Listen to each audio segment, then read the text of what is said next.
வெளிப்படுத்தல் 3வது அதிகாரம் அதனுடைய 8வது வசனம்.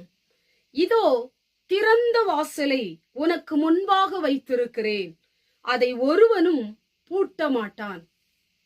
இந்த புதிய வருஷத்திலே, இந்த புதிய மாதத்திலே, இந்த புதிய ஆண்டிலே, இந்த புதிய நாளிலே ஆண்டவர் உங்களுக்காக ஒரு திறந்த வாசலை கர்த்தர் வைத்திருக்கிறார்.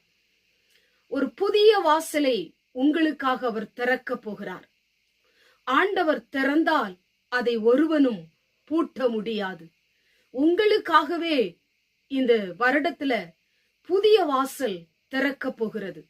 எத்தனை நாட்கள் நீங்கள் ஜெபித்துக் கொண்டிருப்பீர்கள், எத்தனை நாட்கள் அதற்காக காத்திருந்தீர்கள், எத்தனை நாட்கள் எதிர்பார்ப்போடு நம்பிக்கையோடு கூட ஆண்டவரை சார்ந்து இருந்தீர்கள்.